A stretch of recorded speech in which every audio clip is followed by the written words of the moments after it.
ایسا شاید پہلی بار ہوا کہ عسکری تعلقات عامہ کے ذمہ دار فل میجر جنرل کو نام لے کے وضاحت کرنا پڑی کہ خاتون صحافی گل بخاری کو فوج نے اغوا نہیں کیا اور اس واقعے کی تحقیقات ہونی چاہیے۔ گزشتہ ہفتے میجر جنرل آصف غفور نے بھری پریس بریفنگ میں ایک چارٹ پہ آویزاں کچے کانوں والے کچھ منہ پھٹ صحافیوں کی چسپاں تصاویر کی جھلک کراتے ہوئے کہا تھا کہ ہم ان کی سوشل میڈیا سرگرمیوں سے واقف ہیں۔ بعد ازاں جنرل صاحب نے وضاحت کی کہ اس چارٹ کا مقصد صحافیوں کو مورد الزام ٹھہرانا نہیں تھا، یعنی یہ محض حسن اتفاق ہے کہ جنرل صاحب کی سوشل میڈیا سرگرمیوں پہ نگاہ رکھنے والی پریس بریفنگ کے اگلے روز ہی گل بخاری چند گھنٹے کے لیے غائب ہو گئیں۔ چونکہ گل بخاری بھی جارحانہ ٹویٹ کاری کے لیے جانی جاتی ہیں، لہٰذا برطانوی ہائی کمیشن سمیت کئی یار لوگوں نے اس کے ڈانڈے جنرل صاحب کی پریس بریفنگ سے ملا دیے۔ جنرل صاحب کا بیان مزید جامع اور آئینے کی طرح شفاف ہو جاتا اگر وہ ہم جیسے موٹے دماغ والے صحافیوں کو بس سمجھانے کی غرض سے یہ وضاحت بھی کر دیتے کہ صرف فوج ہی نہیں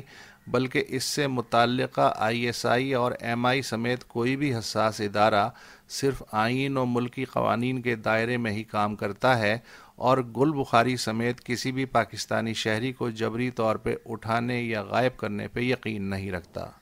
اس بابت اندرونی و بیرونی ذرائع ابلاغ میں جو تاثر ہے وہ سراسر بے بنیاد ہے۔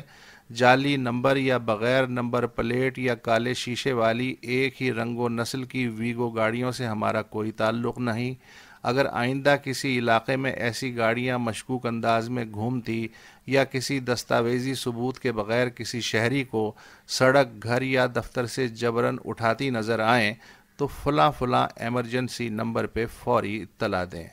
اگر مقامی تھانے دار ایسے واقعے کی رپورٹ درج کرنے میں آناکانی کرے تو مجھے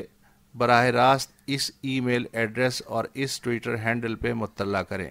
تاکہ ایسے قانون شکن واقعات کو بروقت روکنے میں بحیثیت ایک قومی ادارہ ہم سے جو ممکن ہو کر پائیں۔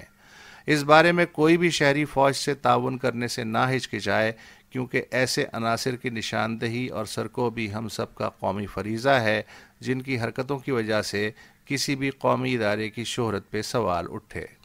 ویسے تو جنرل صاحب کئی بار ہم جیسے کوڑ مغز لکھاریوں کی سہولت کے لیے دہرا چکے ہیں کہ ان کا ادارہ تعمیری تنقید اور ملکی قوانین کے تحت حاصل اظہار کی آزادی کا احترام کرتا ہے،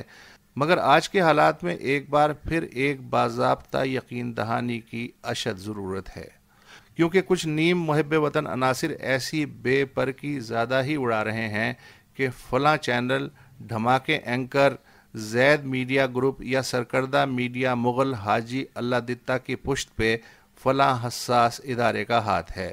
بکر کیبل گروپ کو نامعلوم نمبروں سے کوئی حساس افسر بن کے ڈراتا ہے کہ اگر تم نے فلاں چینل کو 1 گھنٹے میں نہیں اتارا تو کوئی تمہیں نہ اتار دے۔ کم از کم میں نہیں چاہوں گا کہ کوئی نامعلوم نمبروں کا استعمال کر کے بطور مسٹر فلاں فلاں پاکستانی میڈیا اور شہریوں کو ڈراتا پھرے اور پھر غیر محب وطن ڈھنڈورچی اس کی آڑ میں پاکستان کے ایسے کلیدی اداروں کو 4 دانگے عالم بدنام کرتے پھریں کہ جو پہلے ہی اس ملک کے جغرافیائی اور نظریاتی تحفظ کے لیے دن رات چمکھی لڑ رہے ہیں اور سب سے زیادہ قربانیاں دے رہے ہیں۔ بلکہ میں تو یہ تجویز دوں گا کہ فوج اور متعلقہ سول ادارے میجر جنرل آصف غفور یا انہی کے ہم پلہ باصلاحیت افسر کی سربراہی میں تمام ضروری سہولتوں سے لیس ایک ایسا ادارہ بھی تشکیل دیں جو پاکستانی شہریوں کو نامعلوم ویگو گاڑیوں میں ڈال کے لے جانے والی خلائی مخلوق نیز میڈیا اور کیبل آپریٹرز کو دھمکیاں دینے والے عناصر کی بروقت شناخت کر کے انہیں انصاف کے کٹہرے میں لا سکے۔ یوں ہم سب ڈٹ کے اس ملک دشمن غلیظ پروپیگنڈے کا مدلل جواب دے سکیں کہ ہمارے ادارے بالخصوص حساس ادارے آئین و قانون سے ماوراء ہیں، حتیٰ کہ ایمنسٹی، ہیومن رائٹس واچ اور اقوام متحدہ کی انسانی حقوق کونسل جیسے سرکردہ ادارے بھی اس منفی پروپیگنڈے کا آلۂ کار بن رہے ہیں۔